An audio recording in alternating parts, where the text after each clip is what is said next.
Ladies and gentlemen, now it's my pleasure to present you Mr. Todd Haskell. Todd has more than 30 years of services to the U.S. Department of State, has extensive experience with U.S. embassies around the world, and had supported intensively for the past 2 years the IRI program. From Washington, Todd represents all the public affairs offices that we all work with so closely in our home countries in East Africa. We simply couldn't have this conference without the opportunity to have Todd joining us, and we thank him for flying in and share this experience with us. So please join me and offer a round of applause to Mr. Todd.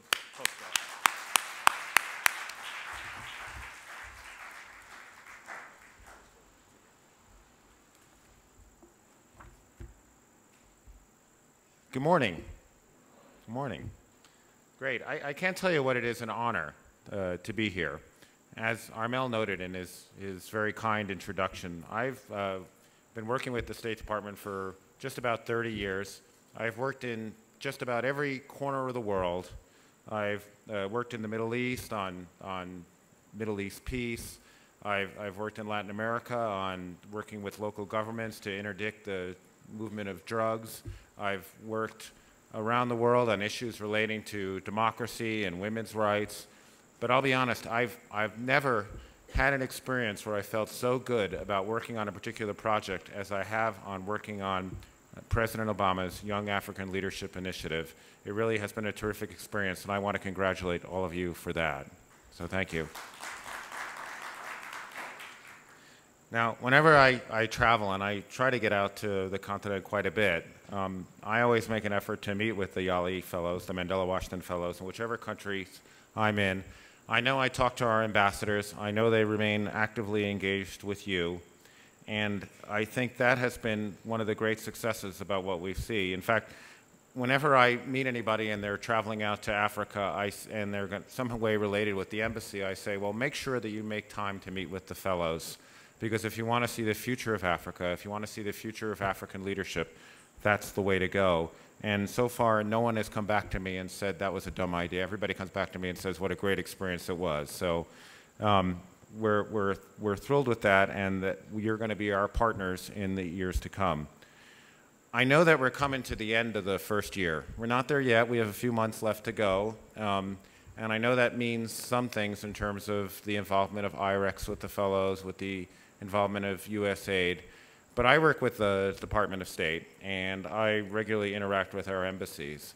And I know that our ambassadors, our public affairs officers, our embassies in every country on the continent are actively committed to remaining your partners moving forward in the years ahead. I mean, this is not a relationship that's going to end after 1 year. We think it's really important that this is a relationship that continues to go. And I know when I talk with our public affairs officers, they're enthusiastic about that. The next generation of public affairs officers will be as well. It's our commitment. In fact, it's one of the reasons I flew out. I just arrived, if I seem a little jet lagged, I don't know. I just arrived last night on a plane, and I woke up at 2 o'clock in the morning, unable to go back to sleep. But the reason I flew all this way was just to make sure that you understood that it's our commitment to continue working with you in the years out, that this relationship doesn't end on the 1-year anniversary of the finishing of the summit last year. So that's our commitment. That's President Obama's commitment, and that's where we are moving forward. Now, I think we want to partner with the fellows. We want to partner with all of you and the rest of the fellows throughout the rest of the continent. But we want to partner on a vision. And we have a vision for Africa, and we know you do too. But a lot of times, folks will ask me, in fact, it was at a recent one of these, a fellow from Namibia asked me, what is the vision that you Americans have for Africa? And I think I would answer that the same way that I think the President has, that I think our leaders have. Our vision is very much an African vision. Our vision is a vision of democracy on the continent, a vision of security, and a vision of prosperity on the continent. And that's the vision that we really want to work on. So I just wanted to talk a little bit about those three things, the three things being democracy, security, and prosperity. And I'll start with democracy. and then move on to the other two. First, like I said, democracy. I think one thing that we saw on the continent in recent weeks is the elections in Nigeria. It was inspiring, I think, to watch committed citizens participating in the democratic life of their nation. And it was great to see two candidates who competed in an election against each other. They both committed themselves to a peaceful resolution of the election. They moved against violence. The election occurred. The incumbent lost. President Jonathan left office. And now we have a new president in Nigeria. And that is, I think, very much a part of the vision that we want to see throughout Africa. You know, Nigeria's democracy today is stronger than it was before the election. And this year we've also seen peaceful elections in countries like Mozambique, in Botswana, in Namibia, and Zambia. And it's important, I think, to recognize these successes, because we hope that trend continues, because we think democracy is an essential element for Africa moving forward. But I do want to say that a healthy democracy is defined by more than just good elections. You need to have efforts to support democracy and good governance. Those efforts need to focus on strengthening civil institutions and civil society, and that's critical to long-term stability. Again, I'll quote President Obama as he said, "Africa doesn't need strong men, it needs strong institutions." And equally important there, when leaders try to change their constitutions to adjust or eliminate term limits, we are seeing citizens in Africa rise up and protest against that. Respect for term limits and constitutions are crucial for realizing the aspirations of the entire continent, a continent that's younger and more connected to the rest of the world than ever before.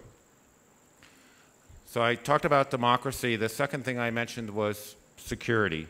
And of course, you can't place too great an emphasis on security. In many places in Africa, we see the aspirations of young people are thwarted by political instability, by armed conflict, and by violent extremism.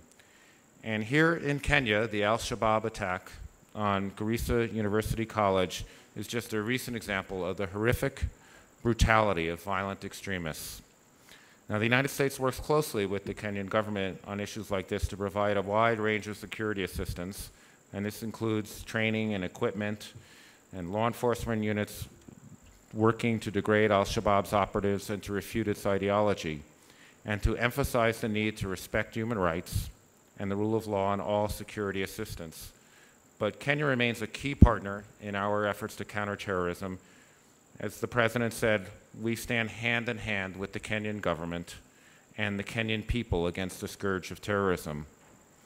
We also see violent extremism in West Africa, in Nigeria, and while the actions of Boko Haram and the kidnapping of over 200 young women and girls last year, I think, brought the world's attention, that wasn't the first instance like that Boko Haram engaged in, and it wasn't the last.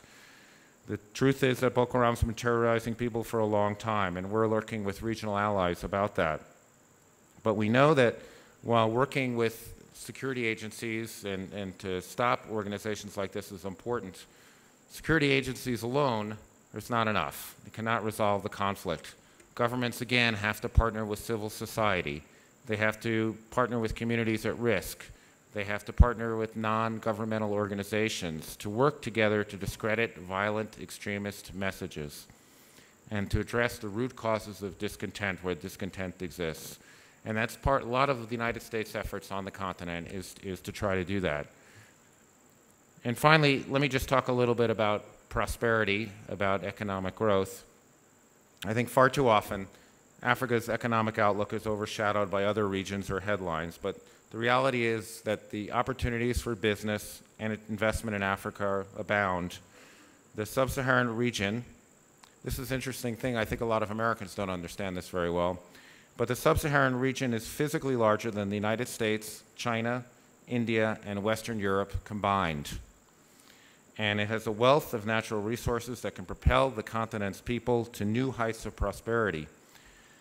The continent is growing at a very quick growth rate, over 5%, which any American president would just dream of at this point. And we are also seeing that 7 of the fastest 10 growing economies in the world are in Africa. We're seeing a growing middle class and burgeoning youth population with large appetites for goods and services. And real per capita income is growing quickly. Manufacturing, energy, and retail are all expanding. There's a lot of positive things in Africa that we can look at in terms of the economy. And just looking around this room, we can see many entrepreneurs like Garmel and others who are entrepreneurs who are really changing the face of the way African economies work. In fact, a lot of African governments are beginning to reform and allow possibilities for entrepreneurs to thrive and for people to invest, make it easier to do business. There's plenty of challenges left. No one would deny that. And I know in my conversations with people, I meet a lot of frustration about the ability to move forward. But I think we also have to recognize we've moved really forward very quickly. A long way to go, but we've gone a long ways. We have to take care of issues like electricity, and certainly the President's initiative around Power Africa is important to do that. I'd also note the initiative of a previous president, the Africa Growth and Opportunity Act, which allows low or non-existent tariffs for many African goods to enter the United States, and President Obama's commitment to get that renewed so we can continue to see expanded African exports to the United States. So I've talked a lot about what the U.S. goals are in Africa and some of the initiatives that we're doing and the ways that we're moving forward. These are all important things, but I think as we get close to this first year of the Mandela Washington Fellowship, I want to return again to something that President Obama said when he talked about the beginning of what was then called the Washington Fellowship, but he did it in South Africa back a few years ago in Soweto. He said that YALI probably isn't the most expensive thing that the United States will do in Africa. It's probably not the one that's going to get the most press. But he did say that he thought it would be the most important thing that the United States did in Africa. That the kind of bond that he was trying to build with African young people, with young African leaders, with the United States, with young Americans, but also with the U.S. government, could be something that could fundamentally transform the United States' relationship with Africa and the way Africa works. I know that the President looks at this as his personal legacy of his policy on the continent. And I know that I have never worked on anything in my entire career that I get more feedback from the President's office on a regular basis. I mean, I'm going to write this up, this experience, talking to you today, and I know that I will get comments from the White House about it because this is something that the President follows very closely. He is very interested that this succeed, and so am I. This has been a year of tremendous success. I think I've been talking to some of the folks here about some of the success stories we've had over the past year. It's amazing what has happened even here in the first year. And when we think about the next group of 500 fellows going out, when we think about the relationships that the rest of you will have moving forward with our embassies in the field, with our public affairs officers, and the future success, the mentorship and leadership role that you all are going to play with the future fellows and the members of the YALI network, it really makes me proud to know that I was involved in this when it all began, and it should make all of you proud to know that really you're at the center of it. So I hope that when you return to your countries, you'll continue to work with our embassies in the field, and that we realize that while this may be the end of the first year, it's really the beginning of a relationship that has the ability to transform and make better the continent as a whole. So I thank you for your attention this morning. Thank you very much, and congratulations on this conference and all you've achieved. Thank you.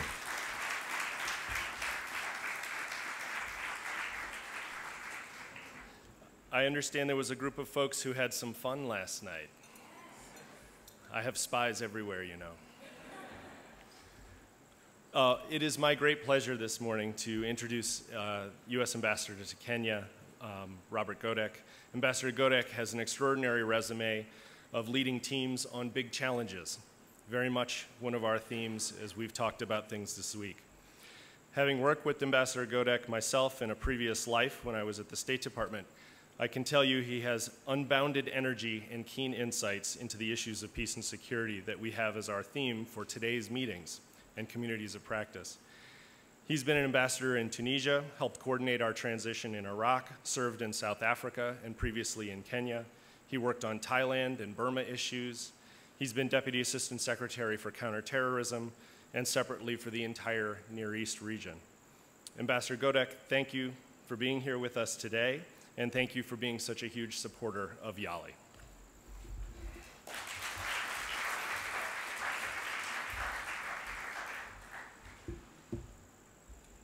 Thanks very much. YALI, Mandela Washington Fellows from across East Africa, representatives of the private sector, distinguished guests, everyone who's here, ladies and gentlemen, hamjambo, good morning, habari zenu, mambo.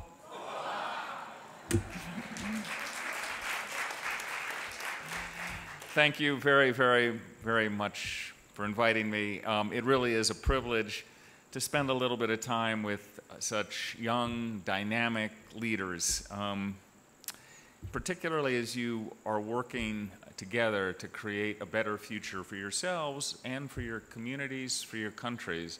I know the work, the discussions that you're having are really very, very important, and I just want to commend you on them. The United States has been a proud partner of East Africa, the countries here in East Africa, for more than 50 years. And we have certainly achieved some great things together. Your celebration, your meeting, your conference, I think opens a door to a new generation and some new opportunities for partnership and achievement going forward. And I think it's very much in the best spirit of the collaboration and cooperation that we've had across time. One of the best things about the Young African Leaders Initiative, in my view, is that it builds bridges across sectors, across the region, around the world, among people. And I'm very pleased to see that this conference is being held, and I hope that it's provided you a really good opportunity to re-engage across borders, as well as with private and public sector leaders. And I'm very confident that you all have used your time wisely. I know that you have already shown in so many ways that you have the leadership that it takes to face the challenges and seize the opportunities that are out there in your communities and indeed around the world today. Strong communities need good leaders, and good leaders are defined not just by their title, of course, but by their behavior, by what they do. A great American diplomat, Henry Kissinger, once said that the task of leaders is to get their people from where they are to where they have not been. And true leadership requires courage to forge a better path, to inspire people to follow, and to help create a better life. And you, the next generation of leaders in East Africa, must find those paths and inspire people to walk the paths with you. You can be agents of change in your society, whether it's in economic empowerment with job and wealth creation, whether it's in connecting communities to one another and increasing hope, whether it's in developing new and innovative relationships between government and people. As you all know by now, a fellowship is more than just a scholarship. It's about the networks that form with fellows, whether it's in East Africa, in the United States, or around the world. So I encourage you to constantly reach out to one another and to look for ways to share the vital training and experience, the information that you now have at your disposal, the things that you have learned, I hope, across time, both in the original program and now in the many things that you've done since then. Earlier during the conference, I understand that you heard from Sam Venter of the Nelson Mandela Foundation, that spoke of Mandela's visionary leadership and his legacy for the next generation of African leaders.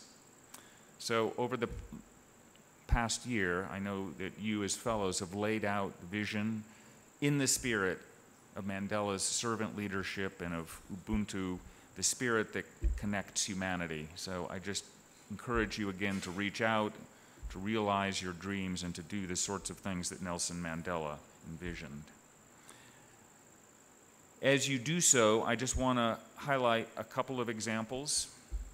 I know that Fozia Tesfa from Ethiopia, currently interning with Plan International, is working on education and child protection, developing proposals and frameworks for the plan's programs. And Fozia, I know, has spoken of high-profile events, has spoken at high-profile events and conducted trainings on behalf of Plan International, and is preparing to travel to Ohio State University's Summer Special Event Colloquium to speak about early childhood care and education. So congratulations for that. I think it's a great opportunity. I was going to say, I hope you're here somewhere, Fozia. And another fellow is Victor Ulu. Victor, are you here someplace? I hope. There you are. From Kenya, Victor is interning with Africa Lead 2, a USAID-supported agricultural development program, and Victor is working on Champions for Change, leadership trainings, and helping county governments in Kenya develop long-term African-led activities to increase agricultural productivity and food security. So thank you for what you're doing, Victor. And I know there's so many others out there who are doing great things as well. And I think that the success of YALI is your success, and it's led to the creation of similar youth leadership initiatives around the world. So this is a great case where Africa is in the lead, but now we have other programs. The Young Leaders of the Americas initiative has been established for emerging entrepreneurs and civil society advocates. The Young Southeast Asian Leaders Initiative focuses on entrepreneurship and economic empowerment and environment, natural resources management, civic engagement. And all of them have been inspired, I think, and will be inspired by the great work that you all are doing here in Africa. Now, obviously, you know, entrepreneurship is a big part of the program, one of the key themes and elements of the program. And I just want to also acknowledge here and celebrate the Mandela Washington Fellow who won the Conference Pitch Festival on Monday. Ms. Hope Waniki, are you here someplace, Hope? Yep. Congratulations. Ongera. Hope, I know you're working to revolutionize waste management in Kenya through the company EcoTile. And by turning crushed glass and plastic into durable roofing tiles, you developed a viable, environmentally friendly business. And it really is an extraordinary thing, and I just want to say congratulations. It's really very exciting. So please join me in congratulating, I'm sure again, Hope. I also want to say thank you to the private sector partners who contributed their expertise and resources for the competition and for the ongoing development of the Winning Fellows enterprises. I know it's so very important to have these partnerships with the private sector. If they weren't part of it, it would be a lot harder, so I want to say a big thank you. And the public-private partnerships at the heart of the Regional Leadership Center and all that you're doing are really so very, very important. They really build on the knowledge and resources of African and American institutions and programmatic and educational resources of the U.S. government. And the East Africa Regional Leadership Center, which is very close to here, will be opening soon, and it will be the first of 4 such centers around the continent. And it will be, I think, a very important contribution to YALI, a very important contribution to leadership generally. And I just want to say I hope that you all will be involved and engaged with that as it proceeds. Your fellowships, obviously, in the United States, the specific narrow part concluded now quite some time ago, and obviously this conference is another step. But really, your work is just beginning, and I know that you're going to find many, many more mountains to climb, many more things to do, many more goals to accomplish. And I just want to encourage the idea that as you do so, one of the crucial lessons, and I know you all have come to understand this across time, is the responsibility to take others with you. And I think that there's going to be a lot of opportunities to do that, and one of the ways is, of course, through the new Leadership Center, and there will be other opportunities in the very important work that you're doing across time. Now, this conference is just one of several significant events that are planned here that I know are of interest to you, and I hope you all have been discussing during the course of the conference, and I think these things will be of interest to the youth of East Africa generally. I've already mentioned the opening of the Regional Leadership Center, which I think will be a critically important step. But in addition, of course, we will have from July 24th to 26th the Global Entrepreneurship Summit here in Nairobi, the first time the summit has come to sub-Saharan Africa. I think it's an extraordinary opportunity. And then I'm sure, as you know as well, President Obama will visit Kenya at the end of July as well as part of the Global Entrepreneurship Summit, and to do bilateral meetings. And all of these events, all of the things that are happening, whether it be YALI itself or this Regional Leadership Center, the Global Entrepreneurship Summit, his own visit, they all reflect President Obama's focus on investing in the next generation of strong, inspirational leaders who are committed to transforming their communities, their countries, and indeed the world. So I think it will provide some extraordinary opportunities to carry forward this critically important emphasis on youth and empowering youth and bringing about change. I also want to say thanks to the regional advisory board members who have volunteered many hours and days to develop this first regional conference under the leadership of the board chair, Kenya's own Charlene Migwe. I want to say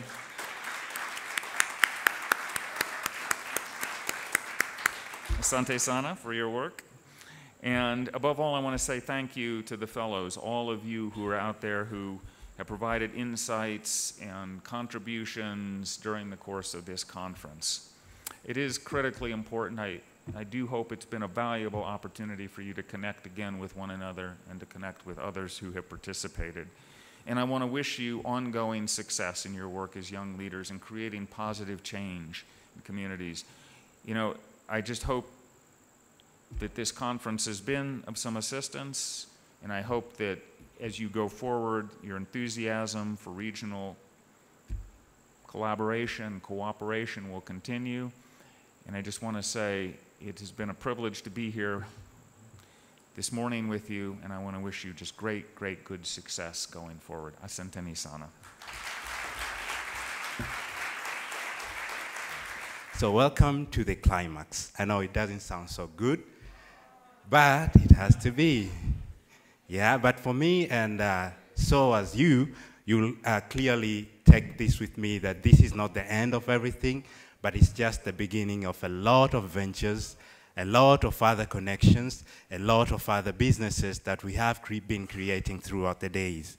We've been having 3 amazing days together, and we went through the nice conversation, reconnections, as well as learning and sharing experiences within our 3 themes that we have been taking throughout the days.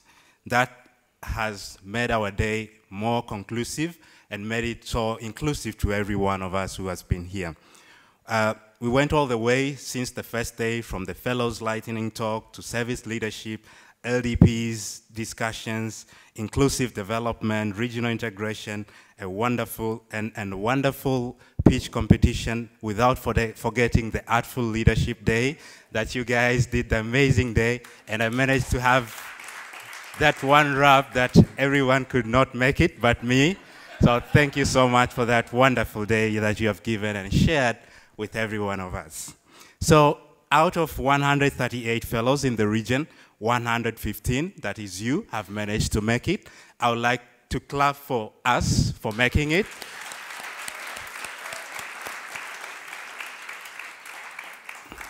This truly shows our commitment, our engagement, our passion to the fellowship, and really give us courage at the board. We tried out to pull up all things together with IREX and USAID to bring all these things to you. And we see everyone is here. Everyone has been so actively engaged and participating in activities.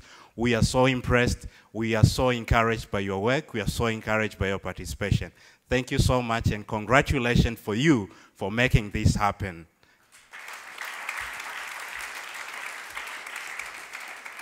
And this shows that we can do much more with non-discriminatorily and inclusiveness of our, within our region, we can do greater more things all together, maybe in groups or maybe as the region as we came up together this time. But still, we have opportunities that are still open. We're being shared with us all here through the 3 days. So let's make use of them. Let's make all use of these resources. Let's make uses of this connection that we've been established to do more together, and to get a big impact to our communities as well. And on behalf of the board, I would like to take this opportunity to thank every one of you that has made this a success. I would like to thank the U.S. embassies that have been involved with us throughout the year, and the USAID, East Africa, and our countries. Kim has been very wonderful, supportive to us, to the board, leading us through all these processes. Thank you so much. Without forgetting IREX, Mitra, thank you so much. Yes, Mitra. What else can we say? She has been so much supportive, 24 hours service giving us. Thank you so much, Mitra, for all that. And for all of you that have been working together with them to make sure that this event has been successful. As Ambassador Godek said a few hours ago, this is not the end.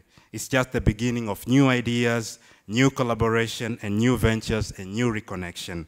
Let us make the use of this opportunity to do things together. As together we can go more far. Alone, yes, you can go fast, but together we can go more far. So let us work together, and let us reconnect and keep connecting, keep in touch with each other.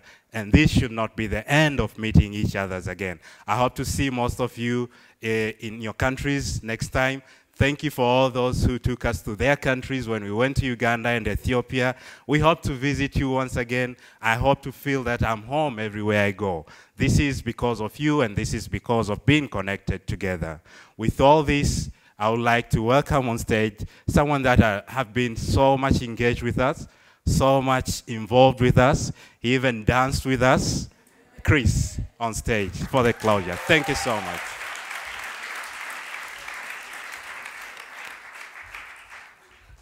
Okay. I feel like they made me speak last so that, you know, nobody else, none of the fellows had to, because it's so depressing. I get the worst jobs. Well, look, I hope this is, as Godfrey said, really been inspirational for everybody here. I want to thank everybody for an energizing and inspiring conference. Thanks for putting your energy and your spirit into the agenda, into the discussion, into the feedback that we know you guys are also going to help us, give us some feedback, because remember, there's another class after this, and we want to make sure we do this as best as we possibly can, so let us know. And as we look forward to doing this event with the 2015 Fellows. So many of our external guests came up to me, both during the expo, around the meetings that we had, around the communities of practice, to tell me how incredible and powerful the event was for them. Just to watch you guys all in action. You've heard that from some of the commenters who have come up and spoken to you. But also just privately, they came up with anecdotes. Oh my gosh, I met this woman. She's just unbelievable. Can you believe what she's doing? So many stories like that. And that all comes from the richness of your participation and you being here. I think we can all agree that there is an amazing amount of energy when you are all together. Physically together, of course. But as Godfrey noted, our challenge now is to keep this family together as we go forward in the future. Ideas were shared, they still are shared. Cross-border friendships have been built, new business or civic partnerships have been created. Some extraordinary things happened this week that we'll be reading about, I'm sure, in the future when they come to full blossom. It also makes clear to our U.S. government team how amazing you all are when you're connected. So thank you to our friends in IREX, to VSO, the local partner here who helped make a lot of this event happen, the speakers, the private sector partners and organizations that attended the expo, the Regional Leadership Center team that came in to talk with you guys and get ideas, and the staff here at the hotel. So please.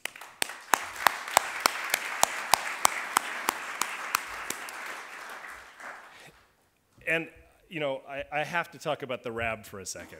So Charlene, Junior, Doreen, Robert, Armel, Godfrey, Haleda, Roslyn, Yannick, and Hassan. You guys have done an amazing job.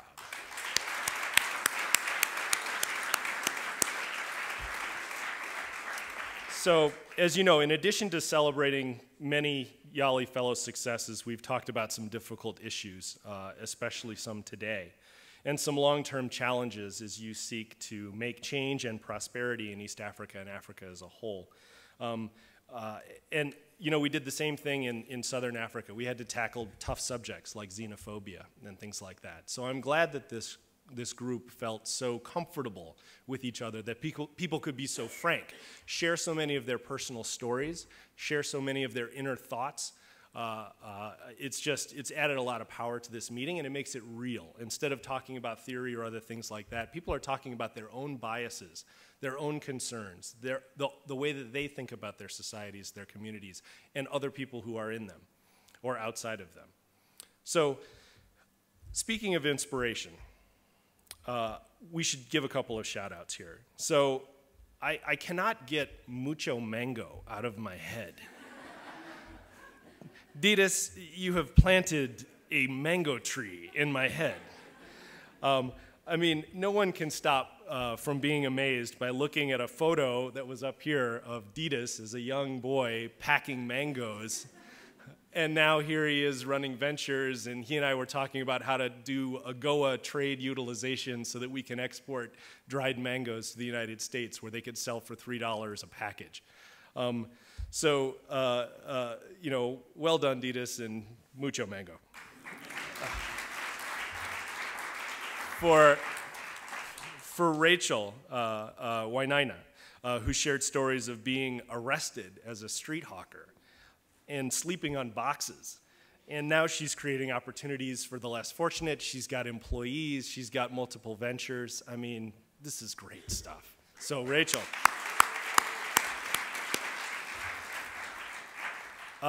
For Mildred Apeño, who's now expanded her women's exercise gyms in Uganda to train women in personal safety to prevent gender-based violence and empower in advance of the confrontation.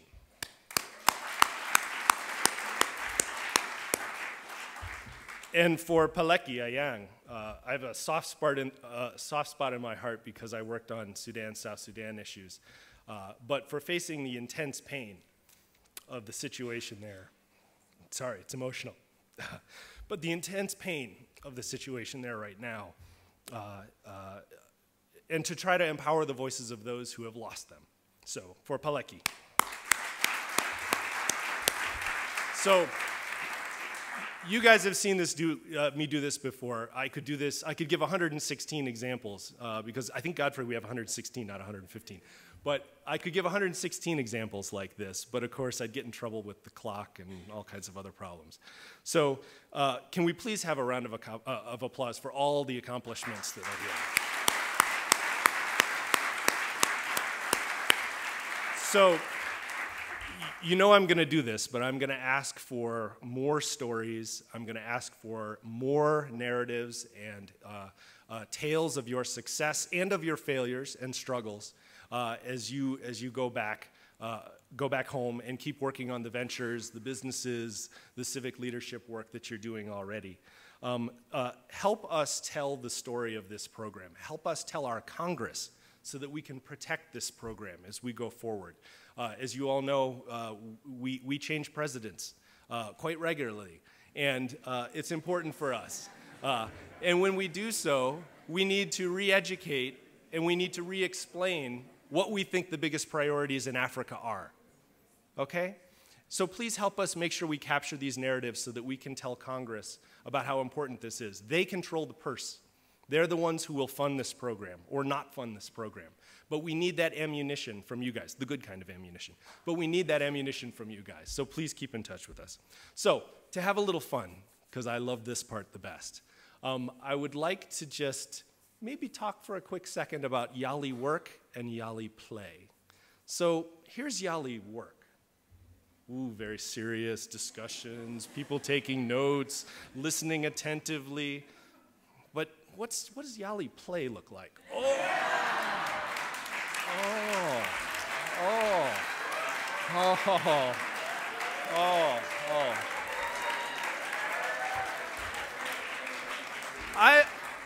I'm not sure, but I'm relatively confident some Kenyan laws were broken on Sunday night. All right, so, you know, come on, Yali work. Oh, very attentive. Oh, man, serious. Serious, I mean, focused, laser-like concentration. But tell me, what's Yali play look like? Oh, okay, all right, okay.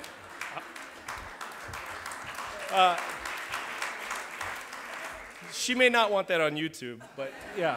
All right, Yali work. Yali work. Oh, okay, all right, we're focused. In there. All right, Yali play.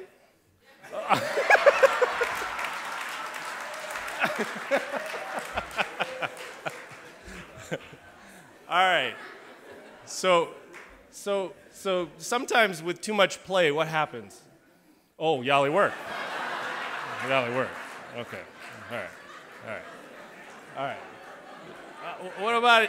What about Yali play? Oh, okay. All right. I especially like the no socks look. Yeah, that's very sharp, very sharp. All right. So this last one is, I think, a particularly fun one. Can we have that picture, please?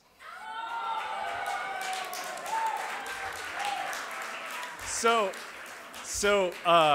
right, I just, you know, yell out if you have an opinion about this.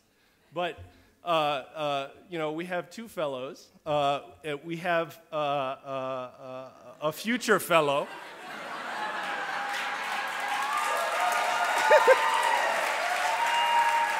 So,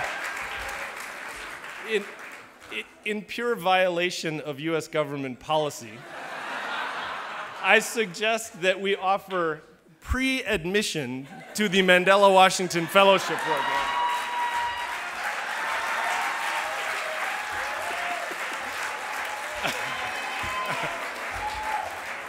Now, some people may have some opinions about which institute this fellow may go to.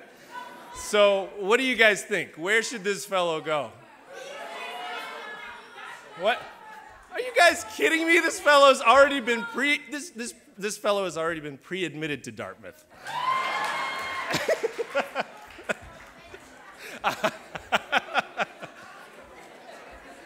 All right, that was fun. Okay, so just so that you don't think the U.S. government is too serious. So, fellows, just a final message. Be genuine, be engaged, be connected with each other and with the future fellows. Be the success you dream about and that you are now more capable of achieving. But this success is something you must share. You are part of a virtuous cycle with your peers, your friends, and others. In everything you do, work to promote peace, good governance, inclusive development, and regional collaboration. And never lose faith in what Nigerian entrepreneur Tony Elumelu said a few weeks ago in Washington. Never lose faith in the inherent ingenuity of the individual. Our conference is concluded, but please come up for a team photo.